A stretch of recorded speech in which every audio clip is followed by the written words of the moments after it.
Hello, welcome to the Eugenics podcast. I'm Patrick Merricks. I'm Marius Turda. Good morning, Marius. How are you? Good morning, Patrick. I'm very well. I hope you're well too.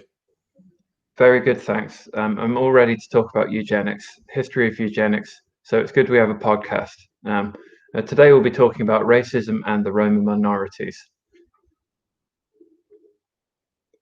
So recently I've noticed this trend in Eastern Europe. So this article says police are using the COVID-19 pandemic as an excuse to abuse Roma.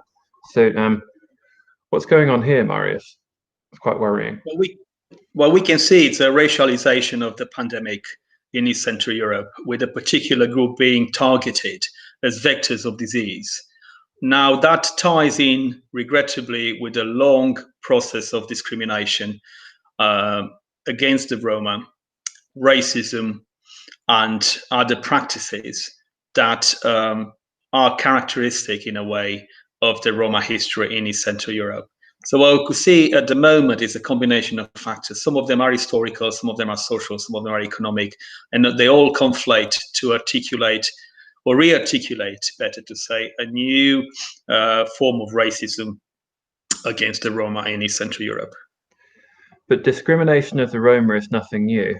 And so 100 years ago here, almost, we have research that was going on into this specific minority.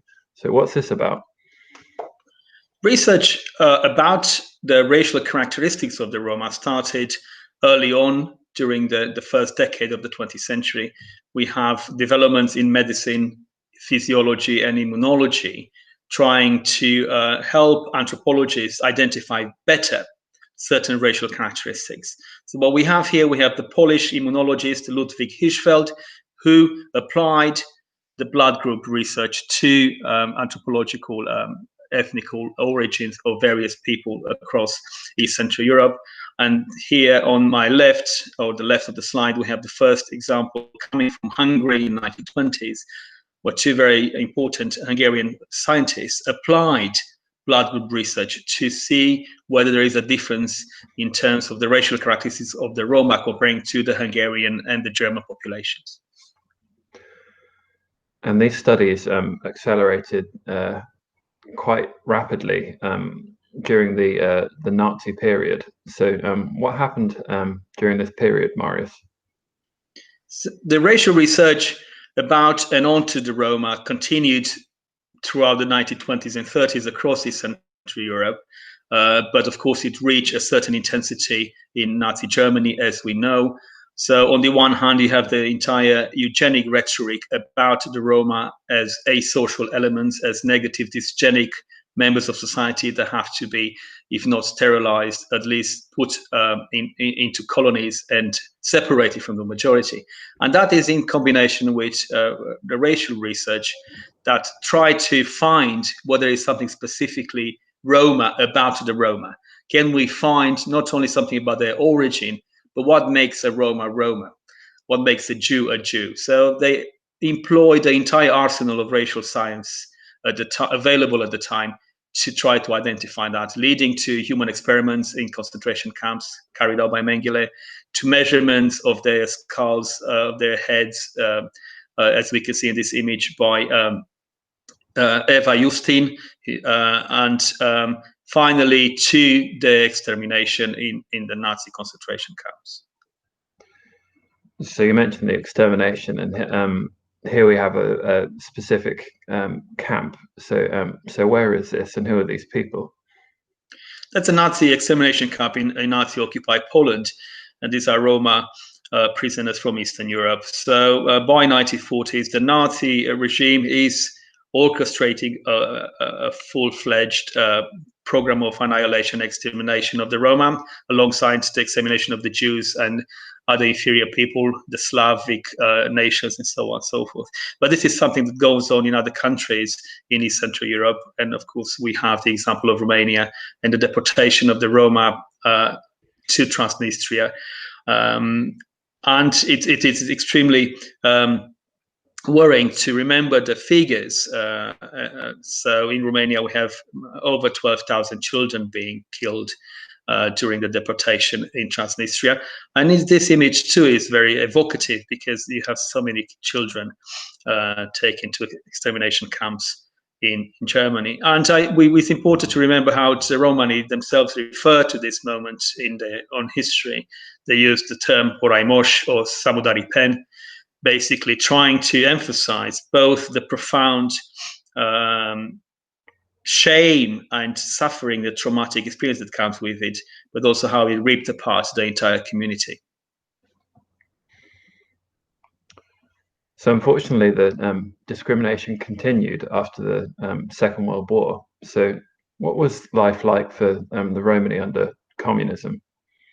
Officially, of course, there was no racism and discrimination against any citizen of the new republics, popular republics established after 1945. In practical terms, a lot of the social engineering that started in the 1930s and 40s continued in terms of access to health, social welfare, the way certain groups were being targeted by the health policies. And the Roma were always central to any social and public health policies introduced in communist Eastern Europe because of their high fertility, the way they chose to live, nomadic or sedentary.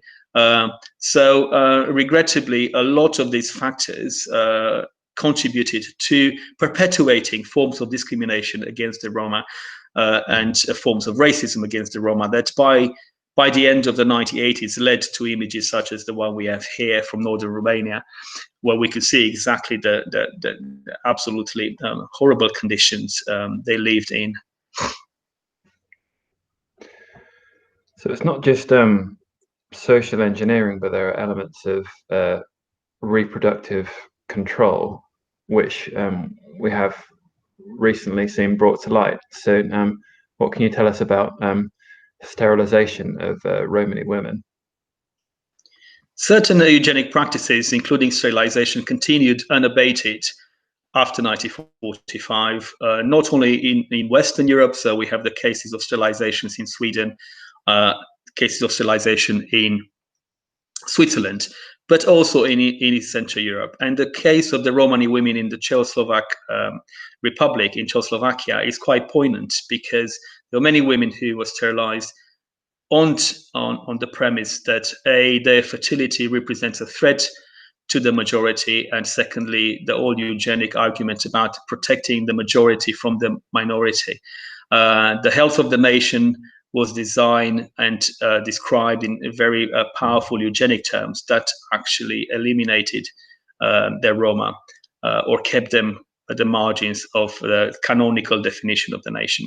So now we know more about these cases, and it's good they are finally coming forward and we could hear their stories. So this article mentions women specifically, but were men affected by these practices at all? Men were affected as well, and we don't have very well documented cases because the Romani men do not want to come forward and discuss this, being extremely shameful.